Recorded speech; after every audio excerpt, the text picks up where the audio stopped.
I have been asked several times to provide another update on the novel coronavirus, COVID-19.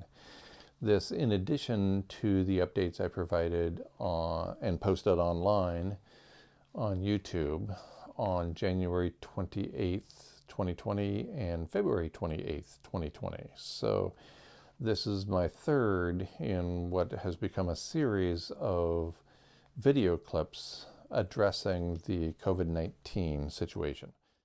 Just today, and today is Wednesday, March 11th, this video will likely be posted tomorrow, March 12th.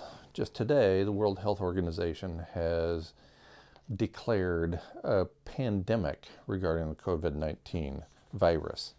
And I'm not sure that the World Health Organization has any power to do anything besides declare a pandemic, but at least there's recognition out there at the level of the World Health Organization to indicate that this is in fact a global pandemic. This is not some sort of conspiracy, folks. This is the real deal. And it's already killing people. It's infecting many people. And given the way that this virus acts, I expect it to be a lot worse before it gets any better. And here's among the behaviors of this virus and how they affect human beings. They infect a human being. They can remain active, capable of infecting a human being after being on a flat surface for up to 9 days. In materials like clothing, for example, even longer. How do you deal with that? Clean a lot. Wash your clothes a lot. Use hot water a lot. And so on. So there are things we can do to take into account and perhaps delay our individual response to this virus. I suspect most people are going to be infected by the virus. Most, perhaps all, will be infected by the virus. For a really good report, I would suggest going to prn.fm, the Progressive Radio News website, and posted on March 10th, 2020, you will find at prn.fm a paper by Richard Gale and Gary Null. It's called A Scientific Look at Botanical Plants and Supplements Against Coronavirus. I would strongly recommend that if you are viewing this video, that you go to prn.fm and track down that paper by Richard Gale and Gary Null. It's long, it's expansive, it indicates things that you can do as an individual to ward off the coronavirus and its impacts for as long as possible. And also how you might be able to minimize the impact on your own health for however long this remains an issue. It might remain an issue until we're extinct. I don't really know, but given the high rate of infection and the low rate of mortality, this represents the worst case scenario. That combination, high rate of infection and low rate of mortality, indicates that this virus can go around the planet 6 or 8 or 100 times until everybody is very greatly affected. So, we have cause to be significantly concerned. There are places you can go to find information about how to deal with it. There are nutritional supplements you can take, most notably vitamins C and D, to try to maintain your health as long as possible. There's a great little self-check you can do that comes from a friend of a friend at the Centers for Disease Control, CDC. You can hold your breath every morning for at least 10 seconds. And if doing so produces no negative impacts, no coughing, no tightness of the chest, and so forth, then almost certainly the virus has not gotten into your lungs yet. And so that's an important, easy step you can take. In addition, this same doctor at Centers for Disease Control recommends drinking fluids every 15 minutes, at least every 15 minutes, to wash any virus that's in your mouth down into your stomach, where the stomach acids are strong enough to destroy the virus and its ability to have further negative impacts on your personal health. So, wash your hands, The virus is active for a long period of time asymptomatically, so you may not be expressing symptoms, but you're still spreading the virus around from one person to another.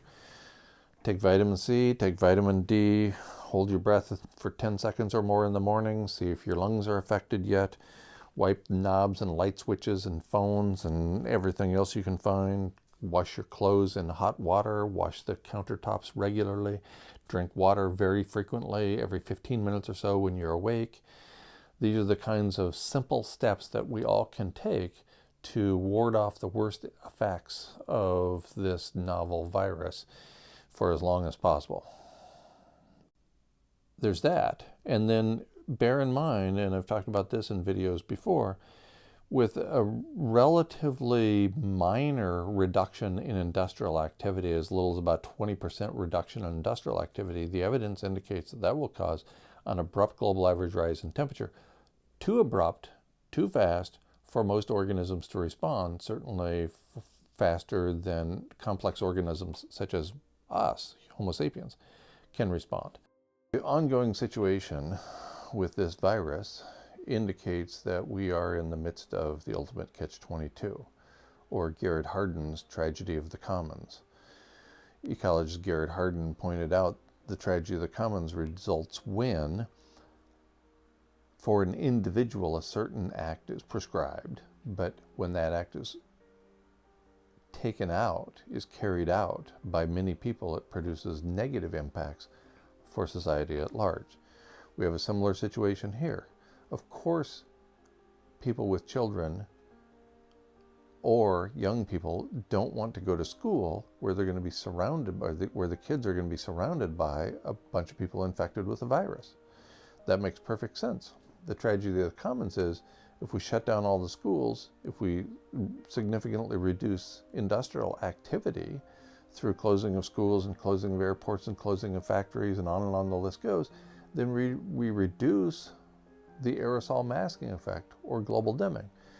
And as little as 20% reduction causes a 1 degree temperature rise, 1 degree Celsius, global average rise in temperature, which obviously would destroy habitat for our species. What to do? It looks like at the level of the individual or the level of the family, shutting down schools or shutting down the factories where the family works, those seem like good ideas. But writ large, they produce negative impacts for the society at large, leading to potentially loss of habitat for Homo sapiens. So there's no way out of this horrible situation we find ourselves in. I know that a reduction in industrial activity, long predicted from something like this situation, is going to lead in the near term to loss of habitat for our species, Homo sapiens. On the other hand, keeping the whole industrial machine running and overheating the earth leads to our extinction as well as a result of loss of habitat. What to do? Damned if you do, damned if you don't. I don't know what you ought to do. I don't know what I ought to do. I continue to take risks because I want to live. I want to live fully. And I know that I have been or will be exposed to COVID-19. Does that mean I'm stopping living my life? No, of course not. Does that mean I'm taking major risks with respect to shortening my own life? No, of course not. You need to draw that line for yourself. At the edge of extinction, only love remains.